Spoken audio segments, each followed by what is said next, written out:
কাজে আপনি যারা বিজনেস করছেন এই বিজনেসটাকে ইমপ্রুভ করার ক্ষেত্রে কিন্তু দুইটা বিষয় খুব বেশি প্রয়োজন আমার মনে হয়। একটা হলো অনেস্টি আর একটা হচ্ছে পরিশ্রম।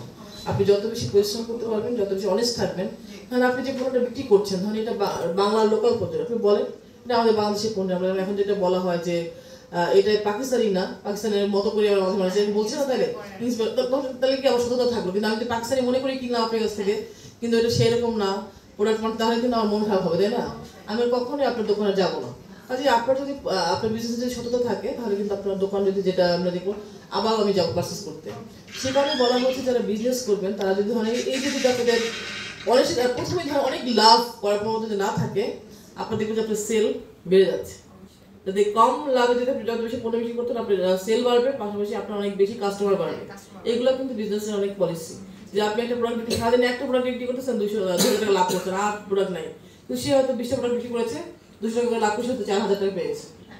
এইগুলো তাহলে কি, সে আপনি 2000 টাকা লাভ করলেন, সে কিন্তু 4000 টাকা বিক্রি করতে পারলো। এই যে এইগুলোই হচ্ছে কি আমাদের বিজনেসের ক্ষেত্রে বলা হয় যে যত বেশি ধরেন আপনি আপনার আচার আচরণও বলা হয় যে কাস্টমারকে, কিন্তু সবাই আপনার জন্য, যে আমরা যেটা বলি স্যার ম্যাডাম বলতেছি, কেন বলতেছি, যে লোকটা ধরেন লুঙ্গি পরে আছে তাকে সে পোলাইট অ্যাটিটিউড করছে, যে হয়তো ফুরসত পড়ে গেছে তাকেও করছে।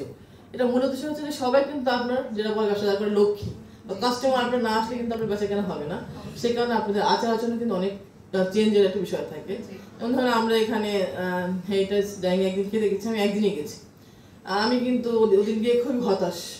জাস্ট বলছি কারণে যে ধরেন আমাদের বিসিসের সময় আমরা ওই দিন আমাদের মানে একটা পুরো আমাদের প্রশাসনিক পরিবারে খেতে গেছিলাম আমাদের সাথে।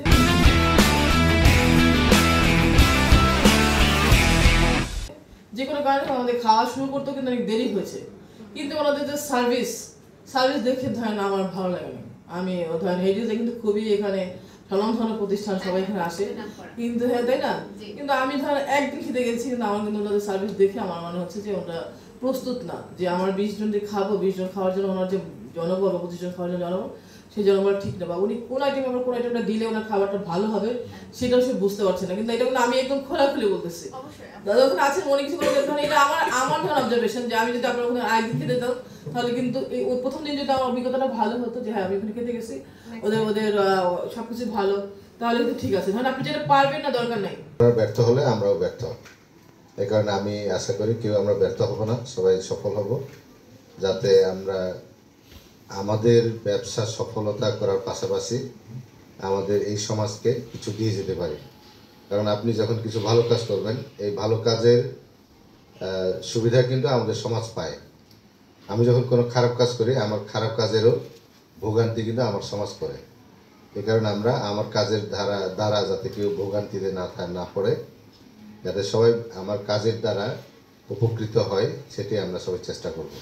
এমনিতেই গোটা পৃথিবীতেই যারা বহু উদ্যোক্তা, স্টার্টার যারা শুরু করে, আপনারা তো শুরু করছেন এক সময়, আপনারা জানেন, তাদের প্রায় 85% ফেল করে, গোটা ওয়ার্ল্ডে, বাংলাদেশ না।